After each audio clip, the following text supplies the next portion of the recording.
प्राचीन काल से ही जब इंसान आसमान की तरफ उड़ते हुए पक्षियों को देखता था तो उसके मन में भी पक्षियों की तरह उड़ने का ख्याल आता था। पर आज से सैकड़ों साल पहले किसी ने भी नहीं सोचा होगा कि आने वाले समय में हवाई यात्रा करना इतना आसान और सुरक्षित होगा। 15वीं सदी के बाद से कई खोजकर्ता, वैज्ञानिक और इंजीनियर्स ने आसमान में उड़ते हुए पक्षियों से सीखकर और उन पर परीक्षण करके आसमान में उड़ने का सपना सजो लिया था। और अपने इस सपने को पूरा करने के लिए इन्होंने अपनी पूरी जिंदगी लगा दी। कुछ को तो कामयाबी मिल गई, पर कुछ लोगों के हाथ नाकामी लगी। हवाई जहाज बनाने का इतिहास भी बहुत लंबा रहा है, क्योंकि हवाई यान को रेलगाड़ी की तरह बार बार प्रयोग नहीं किया जा सकता था, क्योंकि नाकाम होने पर यान गिरकर टूट जाता था और चालक भी घायल हो जाते थे।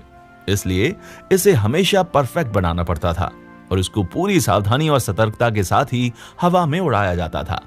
आमतौर पर जिन दो भाइयों को हवाई जहाज के आविष्कारक के तौर पर जाना जाता है वो हैं ऑरविल राइट और विल्बर राइट। हालांकि इन राइट ब्रदर्स से पहले भी कई इंजीनियर्स ने हवाई यान बनाने की कोशिश में अपनी पूरी जिंदगी लगा दी, तो कई लोगों ने इसको उड़ाते समय किसी दुर्घटना का शिकार होकर अपनी जान गंवा दी।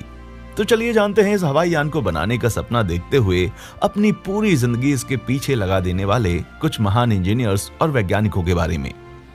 प्रथम प्रयास, लियोनार्डो दा विंची। सन 1452 में जन्मे लियोनार्डो दा विंची एक महान चित्रकार थे, जिन्हें दुनिया सिर्फ चित्रकार के रूप में ही नहीं जानती थी, बल्कि ये उस समय के मशहूर खोजकर्ता भी थे। उनके बनाए हुए हर एक चित्र में एक रहस्य छिपा होता था। उन्होंने अपनी पेंटिंग के जरिए कई ऐसी थ्योरीज दुनिया के सामने रखी जिसे देखकर उस समय के लोग हैरान रह जाते थे। बाद में इसी थ्योरीज पर काम करते हुए कई वैज्ञानिक अपने आविष्कार करने लगे। लियोनार्डो दा विंची को दुनिया का पहला इंसान समझा जाता है जिन्होंने हवाई सफर का सपना देखा और फिर इस सपने को साकार करने के लिए दिन रात एक कर दिए। लियोनार्डो दा विंची ने हवाई सफर से जुड़े 3 तथ्य दिए थे। Number 1, the flying machine. Flying machine को लियोनार्डो दा विंची का सबसे प्रसिद्ध आविष्कार माना जाता था, जो उनकी रचनात्मक क्षमता को दर्शाता था। उन्होंने चिड़ियों की उड़ान भरने और उतरने पर काफी अध्ययन किया था और इस अध्ययन के बाद उन्होंने लकड़ी का प्रयोग करके एक फ्लाइंग मशीन बनाई। उनके इस मशीन में 33 फीट के 2 सिल्क से बने पंख लगे हुए थे। इसमें पुली सिस्टम लगा हुआ था ताकि पैर से पैडल मारकर उड़ान को आसान बनाया जा सके और सामने की तरफ दिशा नियंत्रण करने के लिए साइकिल की तरह स्टीयरिंग बनी हुई थी। अपने हवाई सफर के सपने को पूरा करने से पहले ही 2 मई 1519 को उनकी मृत्यु हो गई। Number 2, flying screw. अपने जीवन काल में उन्होंने हवाई यात्रा करने के लिए एक और मशीन का सैंपल तैयार किया था, जिसे उन्होंने दुनिया के सामने फ्लाइंग स्क्रू के नाम से प्रदर्शित किया था। इनका यह सैंपल आज के आधुनिक हेलीकॉप्टर से मिलता जुलता है। Number 3, parachute. Leonardo da Vinci ने अपनी पेंटिंग के जरिए दुनिया के सामने पहली बार एक पैराशूट का जिक्र किया था।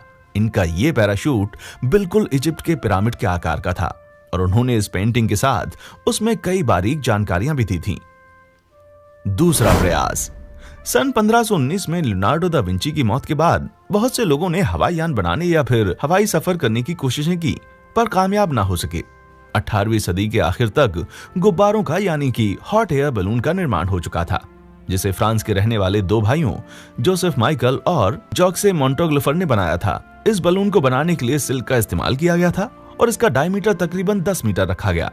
19 सितंबर 1783 को पहली बार इसका अभ्यास करने के लिए इसमें एक मुर्गे, एक बतख और एक भेड़ को बैठाकर इसको हवा में उड़ाया गया था।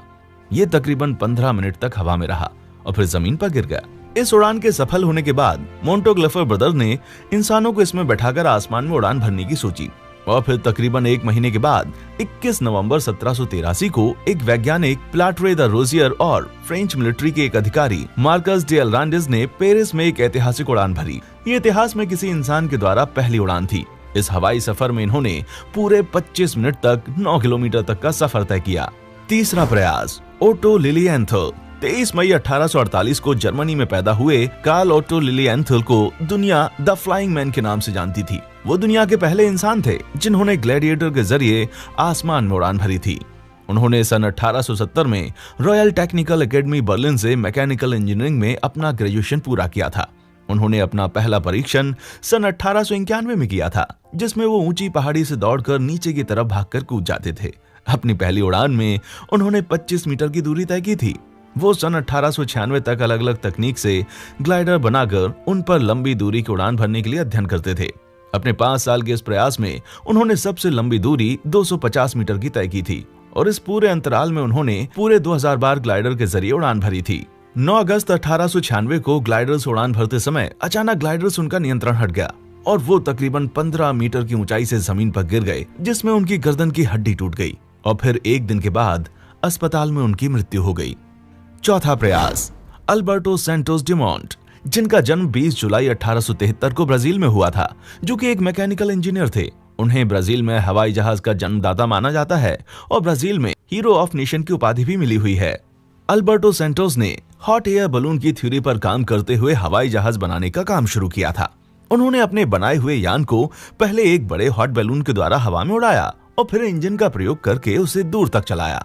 उन्होंने अपना पहला प्रयास 1898 में किया था और फिर अक्टूबर 1901 को उन्होंने अपने जहाज को उड़ाकर दुनिया के सामने इतिहास रच दिया। उन्होंने फ्रांस के पेरिस में हजारों लोगों की भीड़ के सामने खुद इस जहाज को सेंट क्लाउड से उड़ाकर एफिल टावर का एक चक्कर लगाकर वापस सेंट क्लाउड तक उड़ाया था। इस पूरी यात्रा में उन्होंने 12 मील की दूरी तय की थी।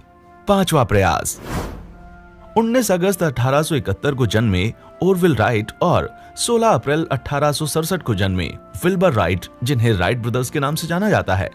आमतौर पर अमेरिका के रहने वाले इन दोनों ही भाइयों को हवाई जहाज का आविष्कारक माना जाता है। इन्होंने 17 दिसंबर 1903 को संसार की सबसे पहली सफल मानवीय उड़ान भरी थी, जिसमें उन्होंने हवा से भारी यान को नियंत्रित रूप से निर्धारित समय तक उड़ाया था। राइट ब्रदर्स को बचपन से ही हवाई उड़ान में रुचि थी। वे हमेशा पतंगों और चिड़ियों को देखकर उड़ने की इच्छा जाहिर करते थे, पर उनके पास इतना धन नहीं था कि वो अपने सपने को पूरा करने के लिए पैसे खर्च पाते। वो ऑटो लिल एंथल से काफी प्रभावित थे और अपने शुरुआती दौर में राइट ब्रदर्स उन्हीं की तरह खुद से ग्लाइडर बनकर उड़ा करते थे। वो अपनी साइकिल की दुकान में काम करते और वहीं से ग्लाइडर को संतुलित करने का अनुभव उनको हुआ। ग्लाइडर से उड़ान भरना तो आसान था, पर उड़ते समय उसका संतुलन बनाना और सही जगह पर उतरना बहुत मुश्किल होता था। किसी अनहोनी से बचने के लिए ये दोनों भाई सन 1900 में नॉर्थ कैरोलिना के एकांत और रेतीले इलाके में चले गए, जहां उन्होंने कई सालों तक ग्लाइडर को अच्छे से उड़ाने की कला सीखी। फिर साल 1903 में उन्होंने ईंधन से चलने वाला एक इंजन का प्रयोग करके एक जहाज बनाया। पहली बार जब उन्होंने इस जहाज का प्रयोग किया तो उनका यह जहाज सिर्फ 6 सेकंड तक ही हवा में उड़ सका। पर मानव इतिहास में यह पहला मौका था जब किसी जहाज ने स्वयं गति पैदा करके कोई उड़ान भरी थी। कुछ समय हवा में रहने के बाद उनका विमान सफलतापूर्वक जमीन पर उतर गया। फिर उसी दिन उन्होंने अपने चौथे प्रयास में 59 सेकंड तक जहाज को हवा में उड़ाकर 835 फीट की दूरी तय की और फिर बार बार अध्ययन करने से उनको कामयाबी मिल गई और फिर उन्होंने 35 मील प्रति घंटा की रफ्तार से 24 मील की दूरी तय की। पर अभी तक इन दोनों भाइयों के इस आविष्कार के बारे में कोई जानता नहीं था और न ही किसी अखबार ने उनके बारे में कुछ लिखा था। साल 1908 को विल्बर राइट अपने जहाज को लेकर फ्रांस गए, जहां उन्होंने दुनिया के सामने अपने इस जहाज में बैठकर 91 मिनट तक 52 मील की दूरी तय करके एक कीर्तिमान बना दिया था, जिसके बाद उन्हें कई पुरस्कारों से भी नवाजा गया। सन 1909 में कई देशों में हवाई जहाज के आविष्कार में प्रगति देखने को मिली और 1909 में ही ओरविल राइट ने वर्जीनिया से नॉर्थ कैरोलिना तक की लंबी दूरी तय की और फिर 15 जून 1919 को पहली बार कैप्टन जॉन अल्कोक ने एक अमेरिकी हवाई जहाज से अटलांटिक सागर को पार किया। अगर आप किसी और टॉपिक पर वीडियो चाहते हैं तो हमें नीचे कमेंट करके जरूर बताएं। देखने के लिए शुक्रिया।